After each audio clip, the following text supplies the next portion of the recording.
देवउठनी एकादशी पर भगवान विष्णु की विधि विधान से पूजा करके उनको जगाया जाता है। इस दिन उनकी प्रिय चीजें जैसे सिंघाड़े, गन्ना, शकरकंदी, मूली और केले के फल का भोग लगाया जाता है। इस दिन भगवान विष्णु बेहद प्रसन्न मुद्रा में होते हैं। विधि विधान से उनकी पूजा करने और व्रत कथा का पाठ करने से आपको देवउठनी एकादशी के व्रत का दोगुना फल प्राप्त होता है। आइए जानते हैं देवउठनी एकादशी की व्रत कथा।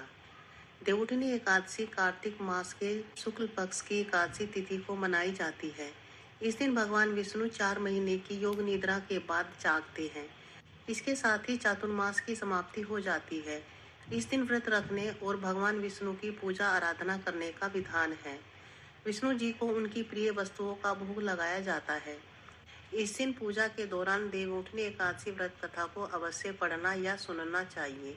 ऐसा करने से भगवान विष्णु का आशीर्वाद मिलने के साथ ही आपको व्रत का दोगुना फल प्राप्त होता है। देवउठनी एकादशी की पहली व्रत कथा। एक राजा के राज्य में सभी लोग एकादशी का व्रत रखते थे। वहां की प्रजा नौकरों चाकरों से लेकर पशुओं तक को एकादशी के दिन अन्न खाने के लिए नहीं दिया जाता था। एक दिन किसी दूसरे राज्य का व्यक्ति राजा के पास आकर बोला, महाराज, आप कृपा करके मुझे नौकरी पर रख लो। तब राजा ने उसके सामने एक शर्त रखी कि ठीक है, रख लेते हैं, लेकिन तुम्हें रोज तो खाने को सब कुछ मिलेगा, पर एकादशी के दिन तुम्हें अन्न नहीं मिलेगा। उस व्यक्ति ने उस समय तो हाँ कर ली, पर एकादशी के दिन जब उसे फलाहार का सामान दिया गया तो वह राजा के सामने जाकर गिड़गिड़ाने लगा। कहने लगा कि महाराज, इससे मेरा पेट नहीं भरेगा, मैं भूखा ही मर जाऊंगा, मुझे खाने के लिए अन्न दे दो। राजा ने उसे शर्त की बात याद दिलाई, फिर भी वह अपनी बात पर अड़ा रहा और अन्न छोड़ने के लिए राजी नहीं हुआ। तब राजा ने उसे आटा, दाल, चावल आदि दिए।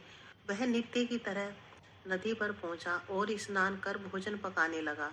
जब भोजन बन गया तो वह भगवान को बुलाने लगा, आओ भगवान, भोजन तैयार है।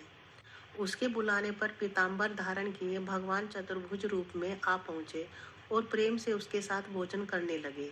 भोजन आदि करके भगवान अंतर्ध्यान हो गए तथा वह अपने काम पर चला गया। 15 दिन बाद अगली एकादशी को वह राजा से कहने लगा कि महाराज, मुझे खाने का दोगुना सामान चाहिए। उस दिन तो मैं भूखा ही रह गया। राजा ने कारण पूछा तो उसने बताया कि हमारे साथ भगवान भी खाते हैं, इसलिए हम दोनों के लिए यह सामान पूरा नहीं होगा। यह सुनकर राजा को बड़ा आश्चर्य हुआ। वह बोला, मैं मान नहीं सकता कि भगवान तुम्हारे साथ खाते हैं। मैं तो इतना व्रत रखता हूँ, पूजा भी करता हूँ, पर भगवान ने मुझे कभी दर्शन नहीं दिए। राजा की बात सुनकर वह बोला, महाराज, यदि आपको विश्वास न हो तो मेरे साथ चलकर देख ले। राजा एक पेड़ के पीछे छिपकर बैठ गया। उस व्यक्ति ने हर रोज की तरह भोजन बनाया और भगवान को शाम तक पुकारता रहा, फिर भी भगवान नहीं आए। अंत में उसने कहा, हे भगवान, यदि आप नहीं आएंगे तो मैं नदी में कूदकर प्राण त्याग दूंगा। फिर भी भगवान नहीं आए। तब वह प्राण त्यागने के उद्देश्य से नदी की तरफ बढ़ा। प्राण त्यागने का उसका दृढ़ इरादा जान शीघ्र ही भगवान ने प्रकट होकर उसे रोक लिया और साथ बैठकर भोजन करने लगे। खा पी कर वे उसे अपने विमान में बिठाकर अपने धाम ले गए। यह देखकर राजा ने सोचा कि व्रत उपवास से तब तक कोई फायदा नहीं होता है जब तक आपका मन शुद्ध न हो। इससे राजा को ज्ञान मिला।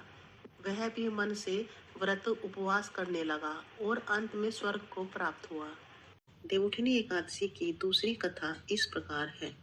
एक समय भगवान नारायण से लक्ष्मी जी ने कहा, हे नाथ, आप दिन रात जागा करते हैं और सोते हैं तो लाखों वर्षों तक के लिए सो जाते हैं।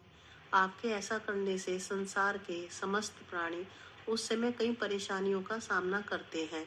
अतः आप नियम से प्रतिवर्ष निद्रा लिया करें। इससे मुझे भी कुछ समय विश्राम करने का समय मिल जाएगा।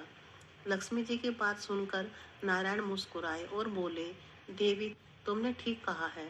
मेरे जागने से सब देवों को और खासकर तुमको कष्ट होता है। तुम्हें मेरी सेवा से जरा भी अवकाश नहीं मिलता। इसलिए तुम्हारे कथा अनुसार आज से मैं प्रतिवर्ष 4 मास वर्षा ऋतु में शयन किया करूंगा। उस दौरान तुम्हें भी आराम मिलेगा। मेरी यह निद्रा अल्प निद्रा कहलाएगी। मेरी अल्प निद्रा मेरे भक्तों के लिए परम मंगलकारी होगी। जो भी भक्त इस दौरान मेरी सेवा करेगा तो उनके घर में मैं लक्ष्मी सहित निवास करूंगा। तो ये थी देव उठनी एकादशी की पावन कथा, जिसको पढ़ने वाले और सुनने वाले दोनों के ऊपर भगवान विष्णु की कृपा सदैव बनी रहती है। जय श्री हरि।